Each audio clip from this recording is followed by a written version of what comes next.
Storytelling Podcast with Christoph Trapp. Available on Google, Spotify, Apple, Pandora, and other podcast channels. Want to play it on your iPhone? Just ask Siri to play the Christoph Trapp Business Storytelling Podcast. Also available on Alexa. Here's Christoph with today's episode.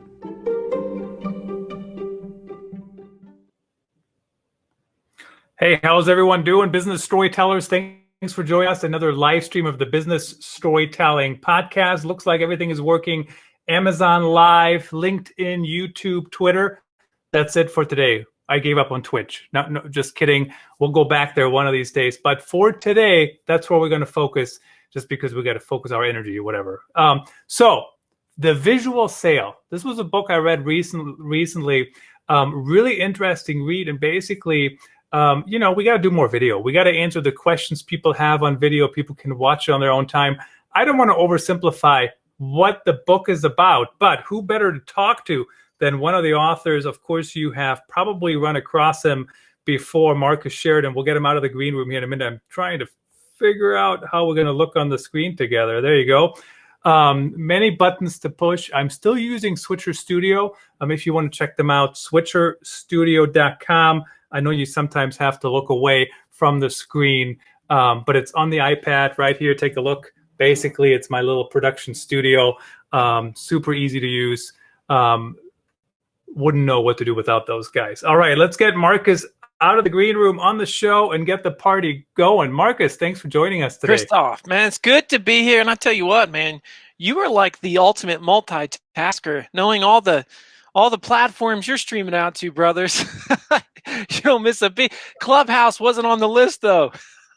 So we did do a show with Mitch Jackson on Clubhouse, and I'm very torn because, yes, I was going to try it. But here's the thing. Twitter is now rolling out Twitter Spaces. So I'm like, I already got a big community on Twitter. Why do I need Clubhouse if I can do the same thing on Twitter? I don't know. Isn't that interesting? I think, it's like every social media thinks that the way to be innovative is to wait for a smaller platform to come out, watch it take fire, and then they try to mimic it, as we've seen many times. And, I was actually talking about this yesterday on LinkedIn, and that is the reason why we have social media platforms, plural, with different names is because they have different nuances. And if we wanted them to be the same thing, we wouldn't need more than one. I know. That's because what was funny to me is I had talked about, hey, look, every platform has its nuances. And the key is understanding those nuances, because if you post on LinkedIn like you're on Facebook, you're probably not going to blow up on LinkedIn. And if you post on Facebook like you're on LinkedIn, same deal. And so we have to essentially understand the platform and understand those nuances. And somebody said, well, I think you should be the exact same across the board. It's like, no, because otherwise they wouldn't exist. You're not posting what you had for lunch on LinkedIn. It's just not how it works. At the same time, you're not going to talk about business all day long, probably on Instagram, and never show a photo. That's just not probably how it's going to work. Not if you want to really grow your audience there. Anyway, sorry for the mini rant. It was just on my mind. No, and that's okay. That's what we live for around here. The mini rants, sometimes they're major rants. It's all good with me. I do them too. But it's true. I mean, it's just interesting how everybody's just copying each other. And I'm saying, if I'm already over here and it's going well, I'm not coming to you if, I have to build a new community. And sometimes it's the same people. Why do I need the same thing on every channel? But let's talk about your book. So what I found interesting about the book, very easy to read. And I always like to bring that up because some of you guys out there, you're writing books and they're not formatted in a way that I can read them. And here's what I mean by that. Just one long paragraph. Stop it. Stop it. Stop it. Stop it. Even if you're writing like that, it's just unbelievable. So super easy read, super, lots of good information. But let's talk about what prompted you to write about the visual sale, and what does that mean, and what are some of the key takeaways? Well, the biggest thing, a few years ago, I said to my team, so I've got an agency, it's called Impact. And it's really a training and education company at this. And I said, listen, video's getting huge. We all know it's getting huge. But is the future of video companies outsourcing all their video to video production companies? Is that the future? And of course, the answer is no, because the future is being quick, being nimble, and being able to produce your own stuff. The internet is dominated by those that have the ability to produce their own stuff. And so the same is true of video. Whether you're a single, like, solo, I believe that those that dominate online are not going to have to pick up the phone so as to get the work produced and to get it done.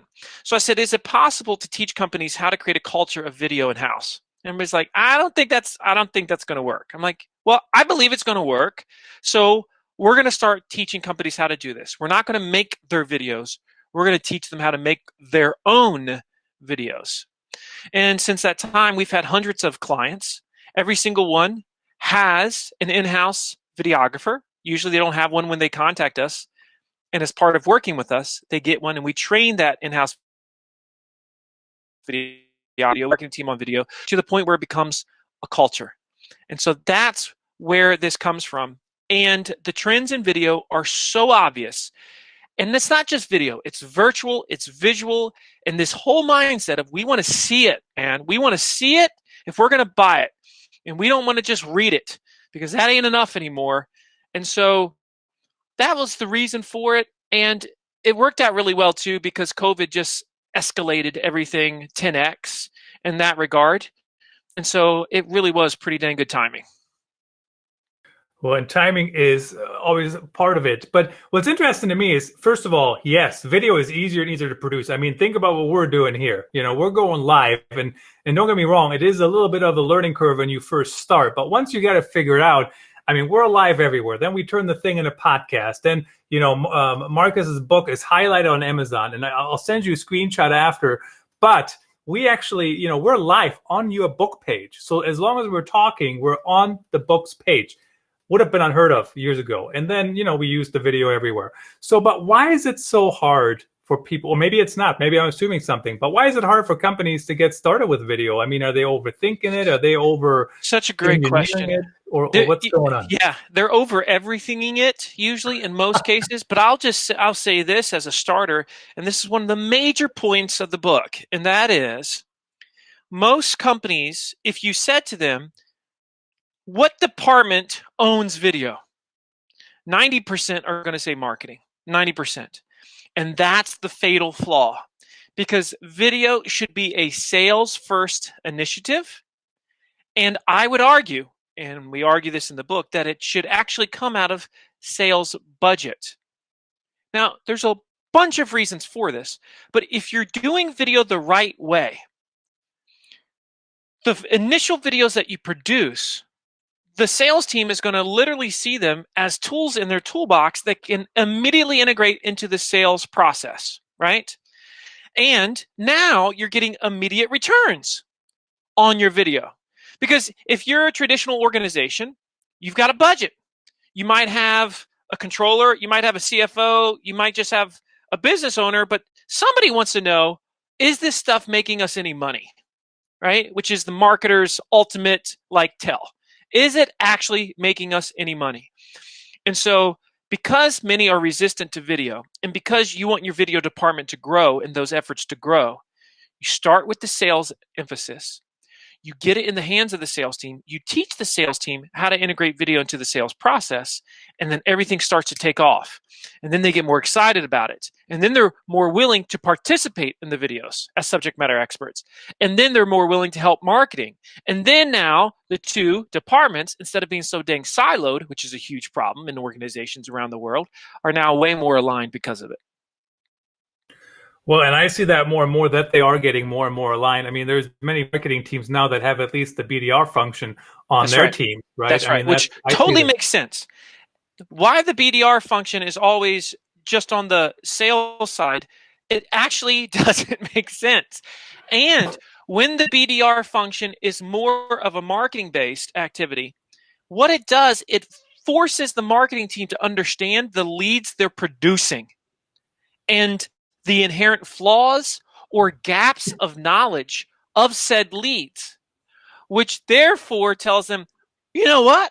We got some serious issues of content we need to produce, campaigns we need to run that we wouldn't have noticed had we had our blinders on. So I'm really glad you make that point right there, Christoph. That's a really good point. Well, it's my one good point for the day. We'll take it for the win, baby. Done. I'm done with it. But let's talk about the how long does it actually take to work? I mean, so for example, you talk about you got to create some content. I'm a big fan of that, of course. You know, and I actually just used your company at the PubCon conference on local SEO. I used your blog as an example, and I don't remember the exact details on what you offer, whether it's fiber pools or the other one. Fiberglass pools, that's right. Yeah, fiberglass pools or the other one. But I made the comment, I said, take a look at their blog, and they have, on the top thing says, here's the difference between these three types of pools. And I said, at least one of them, they don't even sell. That's but they're correct. talking about it.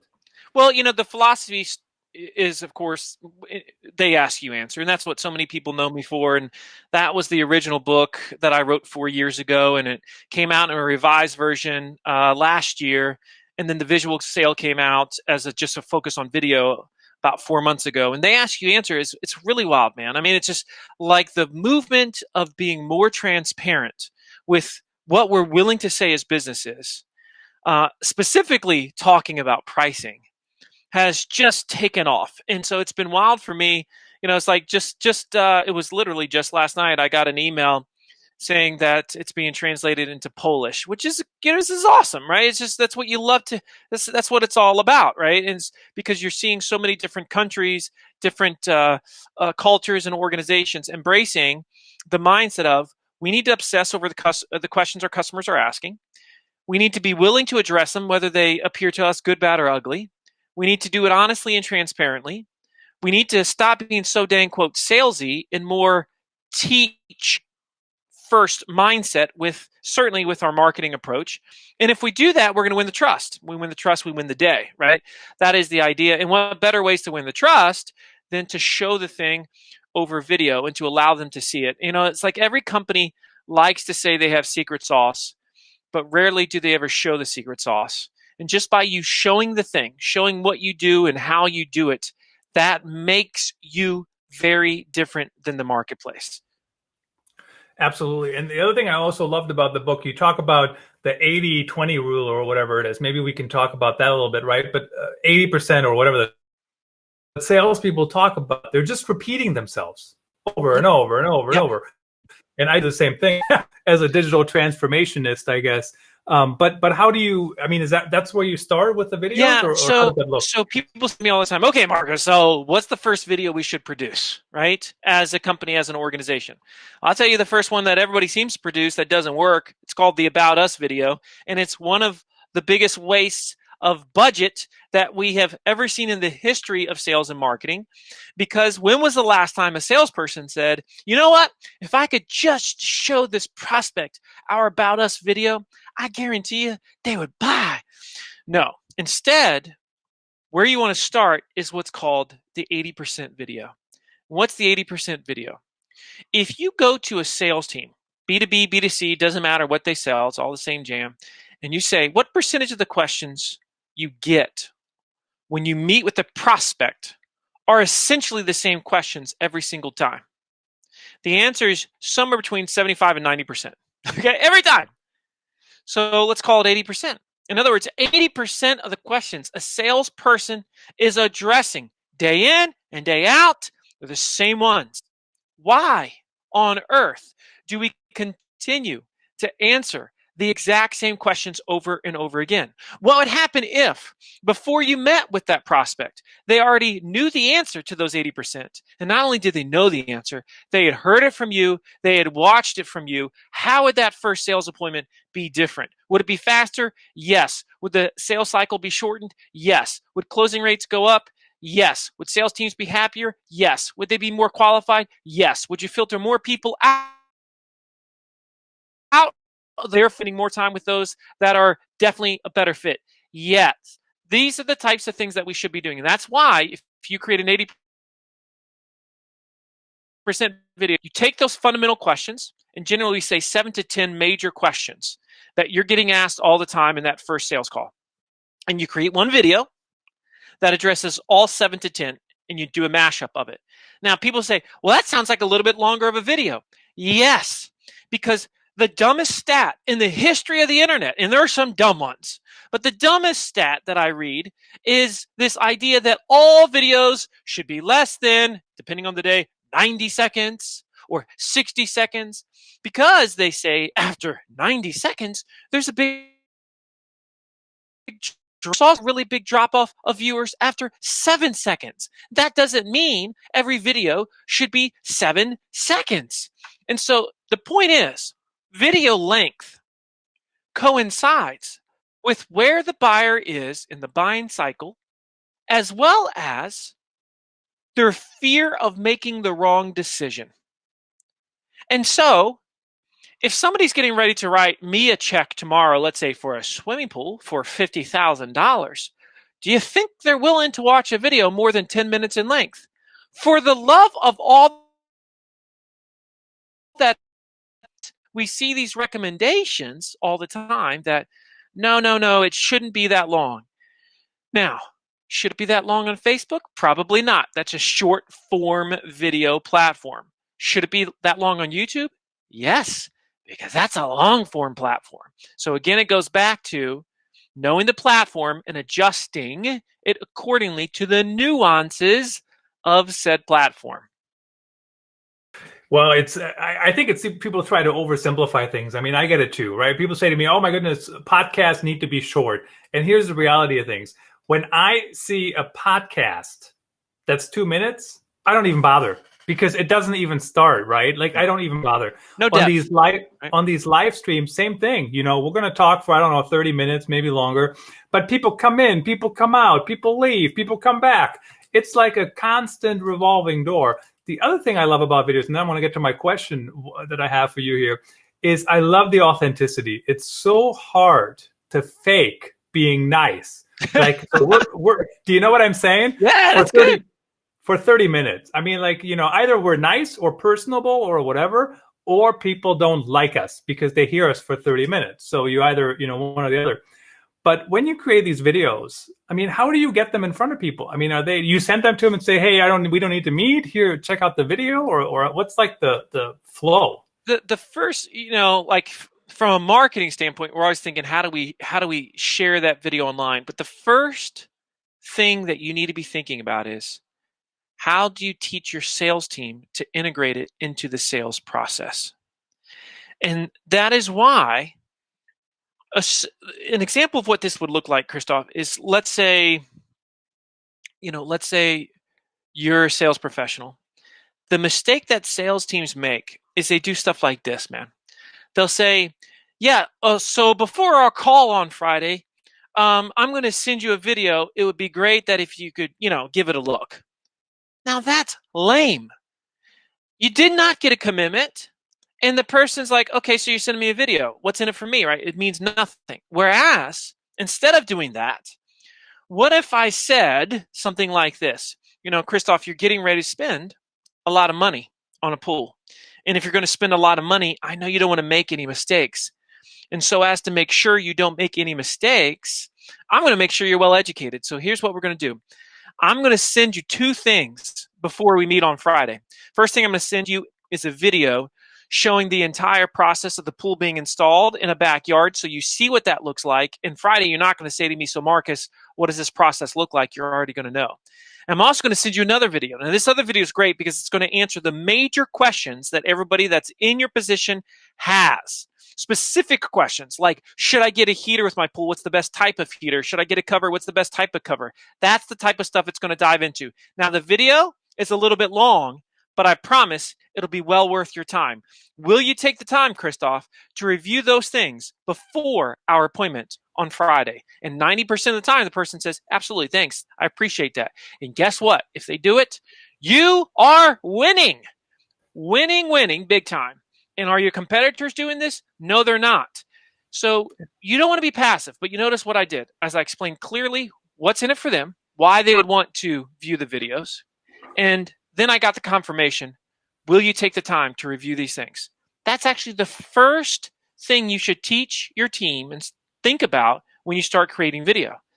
Then comes, okay, how do we show it online? How do we repurpose it? Where do we put it? Where do we put it on the website? Do we put it on YouTube, etc., etc.? And the answer is we should use it everywhere. I'm a big fan of throwing content at Parade. People hear me talk about it probably daily, right? Create once, publish everywhere. But I love the idea because when salespeople come in, especially on a big purchase, why is that the starting point? And I actually thought about what you were just saying. When Adam Morgan was on the show from Adobe, he said people do brainstorming wrong. And here's what they do. They come to a meeting and say, here's some Post-it notes, write your ideas on it. And I hadn't even thought about it at all until that moment. So what you just described, basically, I think about putting in a pool or hot tub or whatever the thing is, right? Or a new bathroom even, which we just did or still doing. And, I already want to do it, but now you send me something else that gets me thinking so I don't start at zero when I'm talking to you. You're exactly right, Christoph. And the other side to this is if you talk to any salesperson, and you say, do you ever get questions from a prospect that make you roll your eyes and say, seriously, did they just ask me that? Right? Every salesperson has gotten that question. Some of them get it all the time. Now, why do we get those questions? Because we allow ignorance to exist in the marketplace. So the marketplace is as informed or as ignorant as we allow them to be. If we are pushing the envelope of making sure they're well informed, not being embarrassed to talk about their obvious questions on the front end, especially during that 80% of the buyer's journey, which we know occurs before they even freaking talk to the salesperson, right?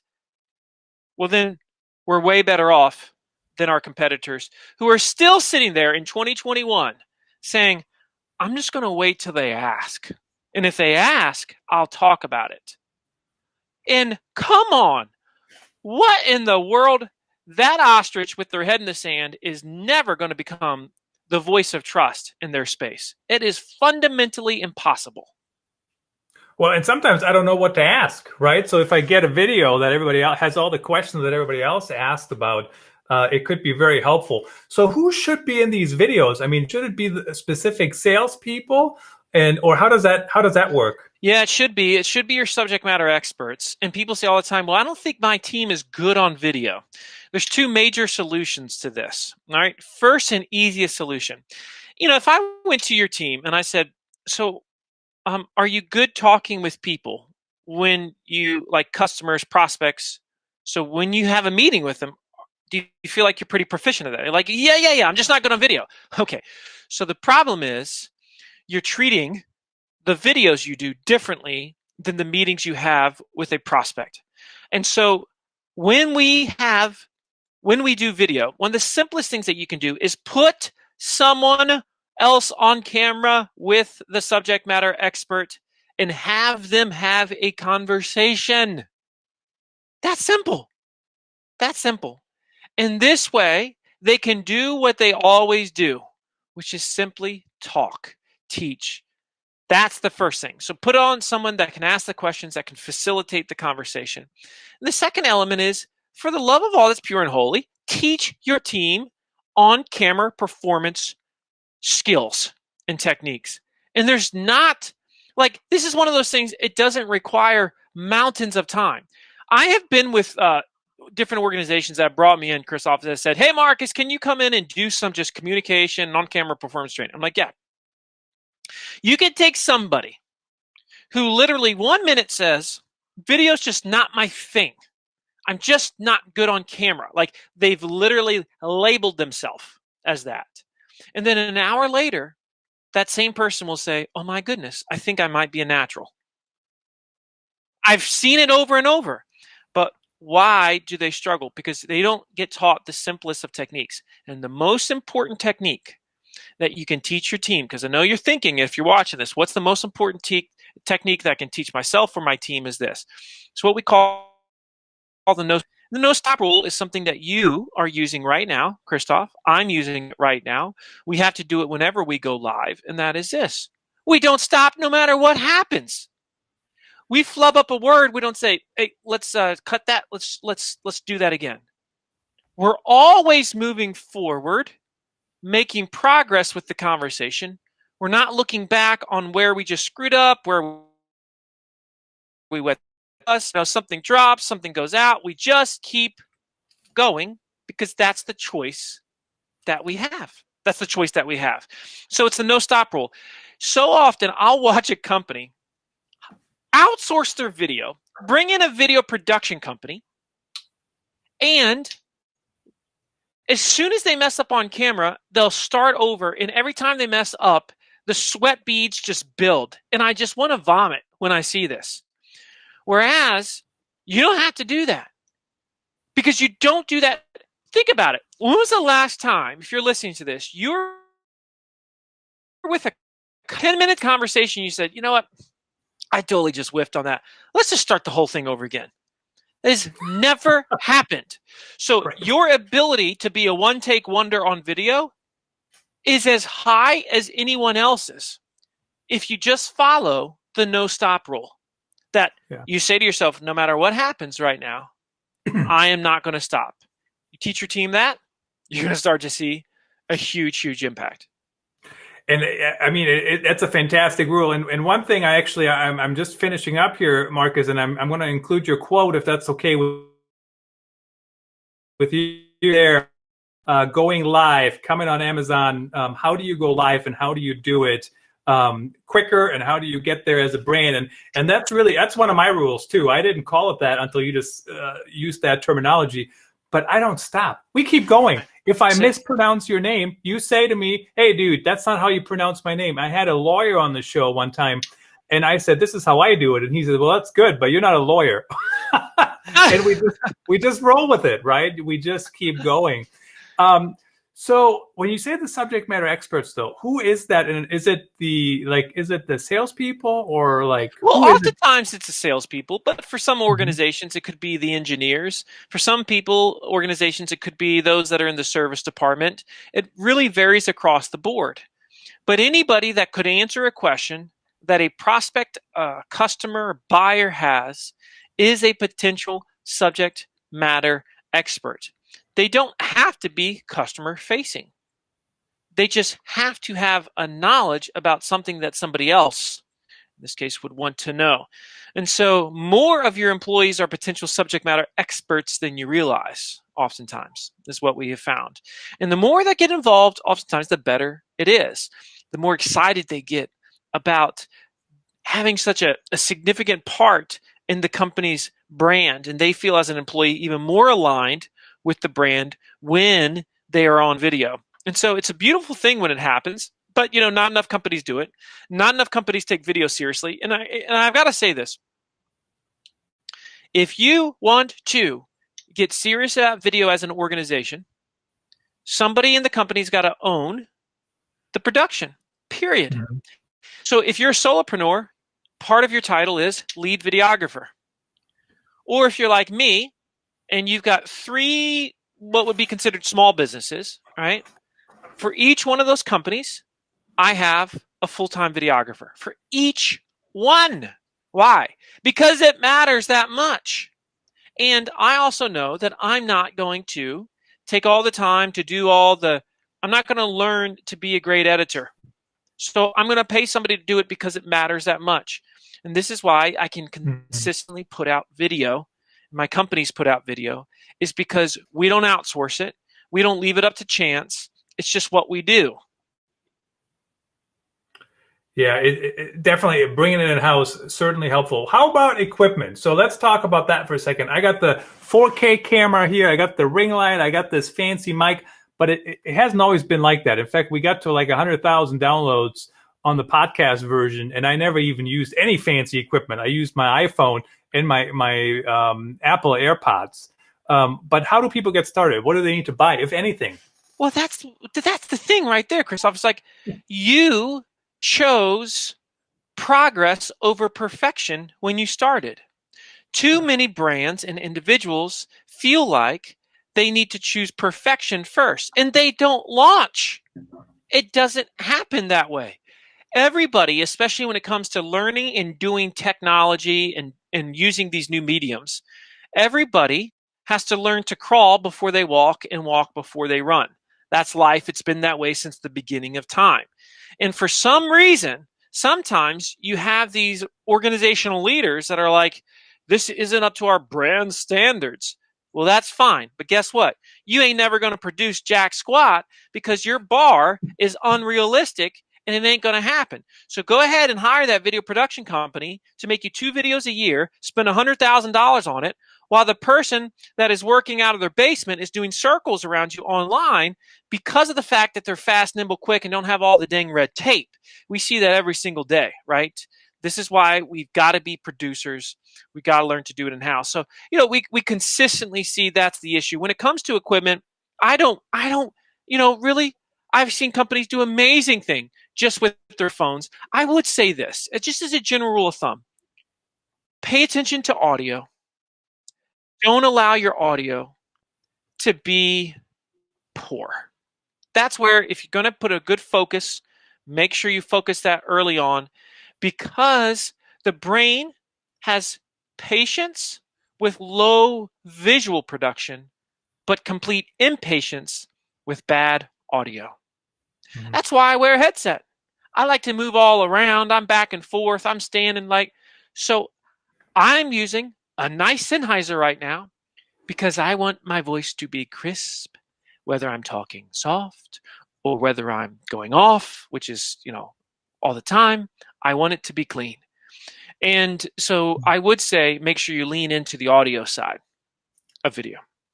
And audio, it's easier than ever today too. There's so many different options, and they're not that expensive. You can get something good for, under $100 for sure.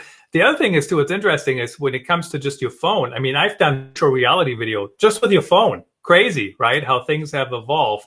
So yes, I'm a big fan of that. And it is, when I think about SEO, Marcus, hey, this article has no chance to rank. And do you know why?